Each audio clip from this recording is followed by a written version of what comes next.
Papunta na ako ulit ngayon dun sa Aztec. So may kinuha lang akong gamit sa boarding house para dalhin sa Aztec. Plano ko is lakarin yung yung office kasi mahirap mag-taxi pagka wala nung application. Yung parang Uber. Pag wala kasi yun, tatagain tayo ng mga mapapara natin dyan o yung mga hihinto. Abutin ako ng 200-250 sa ilang kilometro lang yan, 7 o 6 lang yata. So, ayun, try kong lakarin. Balita ko kayo pagdating ng Aztecs. Bye-bye!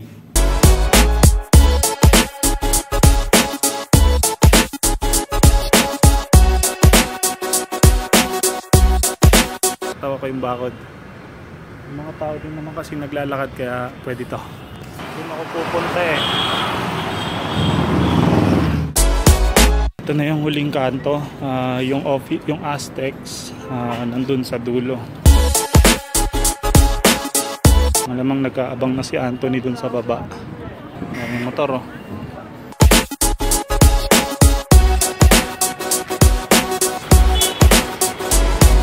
Ganyan ang cabling dito sa India.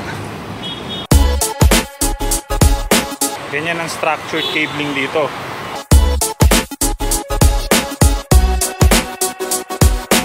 Yun naman yung mga IP radio nila oh.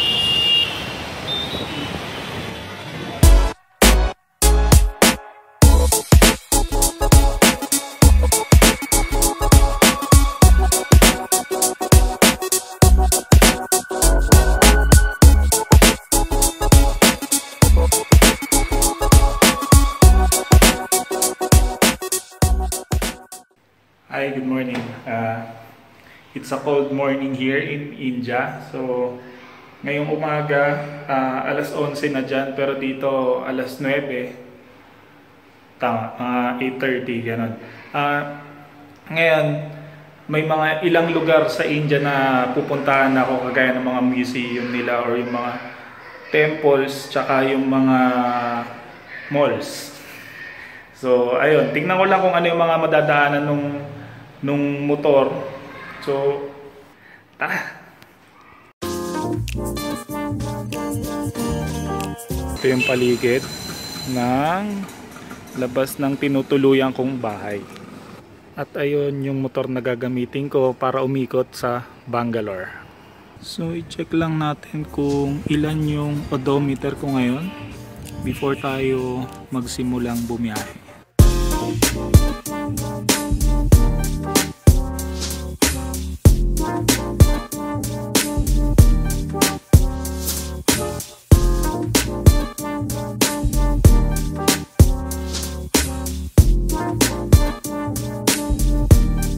Dalawang destinasyon na yung napuntahan ko. Isa, yung HAL Aerospace, pero mukhang sarado na. Pangalawa, yung tech park nila dito sa India, pero privado pala, kaya hindi ako nakapasok. So pinabalik nila ako. Maghahanap na lang ulit ako ng ibang lokasyon na pagpupunta, gagalaan. Next stop, Bangalore Palace.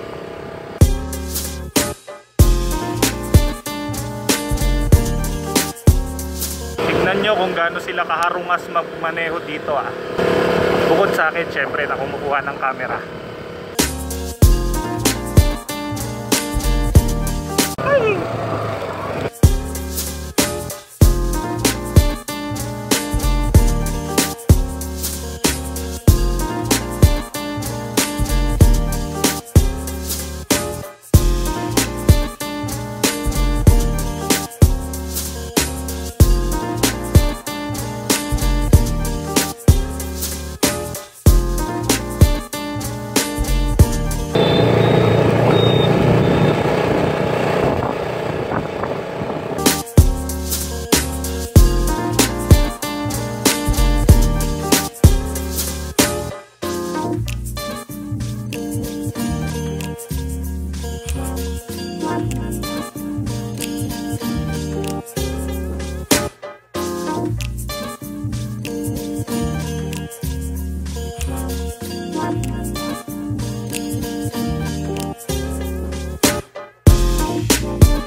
Okay.